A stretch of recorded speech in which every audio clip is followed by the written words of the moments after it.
your opponent claims that you are the one begging for a deal, when in reality you were the one who had just thrown the negotiation document straight in their face? On March 14th, 2026, US President Donald Trump appeared on NBC News and claimed that Iran wanted a ceasefire agreement. But just one day later, Iranian Foreign Minister Abbas Araghchi poured cold water on that claim during an interview on CBS. We have never asked for a ceasefire, and we have never even proposed negotiations. So who is telling the truth? And what strategic calculation is being hidden behind this media deception? Welcome back to New Era, a place where we do not just report the news, but also analyze deeply to understand the why behind the major shifts on the global chessboard. The conflict between the United States, Israel, and Iran has now entered its third week, with developments becoming more tense by the day. The whole world is holding its breath. It's waiting for a possible ceasefire. But behind closed doors, this is in fact a brutally complex geopolitical chess match. The Strait of Hormuz, the vital corridor through which 1/5 of the world's oil supply is transported, is now under serious threat, causing global oil prices to swing repeatedly. Today, we will cut through this fog of media narratives to see what is really happening between Washington and Tehran. What do you think this contradictory media drama is really hiding?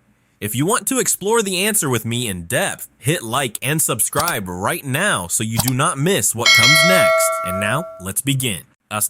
Let's take a closer look at what has actually happened over the past few days. On March 12th, 2026, The Guardian published a notable exclusive report. Steve Witkoff, President Donald Trump's Middle East envoy, had twice delivered to Tehran a proposal for a temporary ceasefire agreement. However, according to the newspaper's sources, Iran rejected both proposals. Then, just 2 days later on March 14th, during an interview with NBC News, President Donald Trump made a controversial statement. He said that Iran was ready for a ceasefire agreement, but that Washington had not yet accepted it, because in his words, the current terms are not good enough. The US president also emphasized one core demand: Iran must completely give up its nuclear ambitions if it wants to move toward any agreement. However, the next development made the situation even more complicated. On the morning of March 15th, Iranian Foreign Minister Abbas Araghchi appeared on CBS News' Face the Nation and gave a firm response. He stated, "No, we have never asked for a ceasefire. Iran will continue to defend itself for as long as necessary." Within just 72 hours, the two sides had issued completely contradictory statements. This is exactly what many strategic analysts call a war of messages, where words themselves become strategic tools.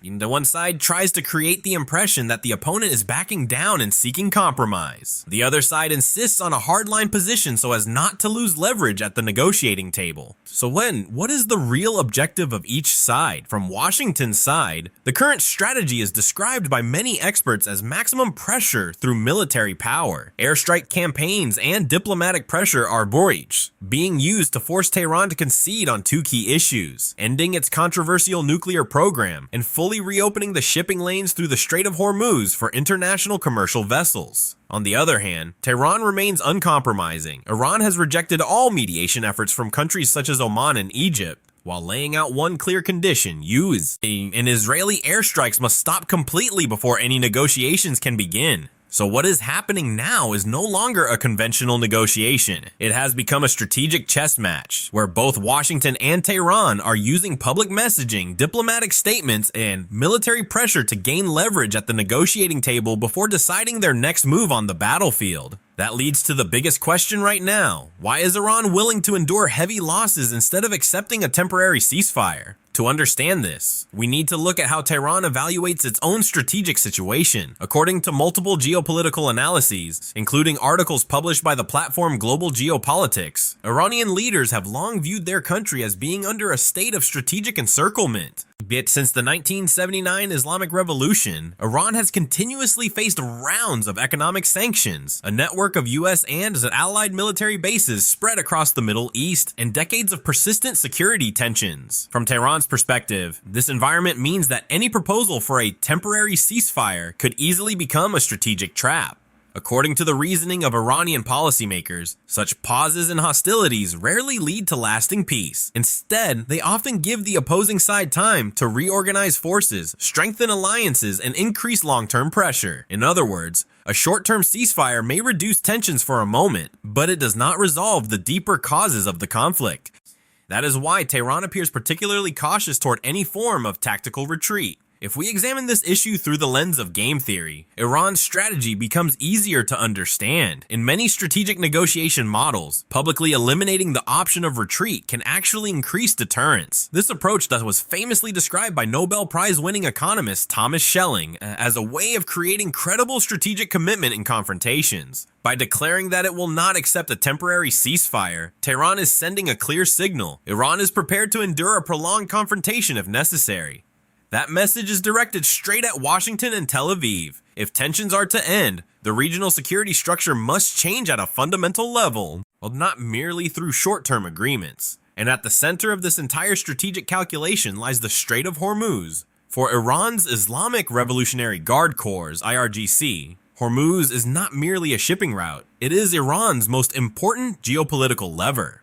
Roughly 20% of the world's oil supply passes through this narrow corridor every day.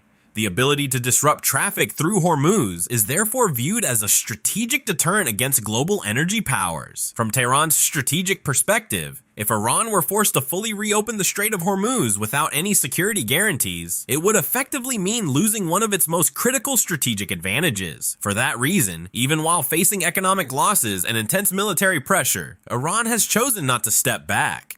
For the leadership in Tehran, the short-term cost may be extremely high, but they believe that protecting long-term strategic interests is far more important than accepting an agreement that offers only temporary stability. But behind all the strategic calculations and geopolitical maneuvering, there is one reality that cannot be hidden. This war is not just numbers appearing in news reports or strong statements delivered on television. The airstrikes over the past few weeks have caused irreparable losses among civilians, while also destroying numerous civilian infrastructures in affected areas. In the city of Manab, a girls' school was completely destroyed, becoming a painful symbol of the price civilians must pay. Beyond the loss of life, many cultural and historical heritage sites in Iran have also been severely affected.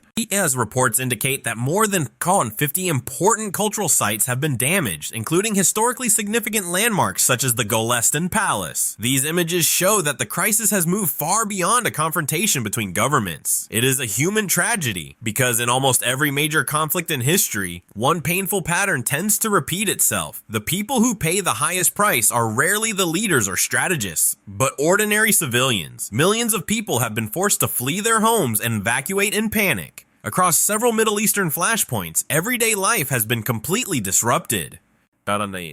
Children can no longer go to school. Many families have lost their homes, and the future of an entire generation is now overshadowed by the smoke of war. From Israel to Iran and across Lebanon, civilians on both sides of the conflict are living under the same conditions: uncertainty, fear, and the constant anticipation of what may happen next. History has repeatedly delivered a painful but clear lesson: violence rarely produces lasting peace. In a message about peace, Pope Leo XIV once emphasized, violence can never lead to the justice, stability, and peace that peoples are waiting for. True peace can only be built through genuine dialogue and addressing the root causes of conflict, not through bombs or fragile agreements that last only for a short time. And before we conclude this analysis, we would like to hear your perspective. What do you think about Iran's strategy of refusing to step back? Is it a hardline choice to defend sovereignty and strategic interests, or a risky decision that could force millions of civilians to pay an even higher price? Share your thoughts in the comment section below. Different perspectives can help us better understand one of the most complex crises in the world today. In summary, the tensions between the United States and Iran are now entering a clearly fragile strategic balance.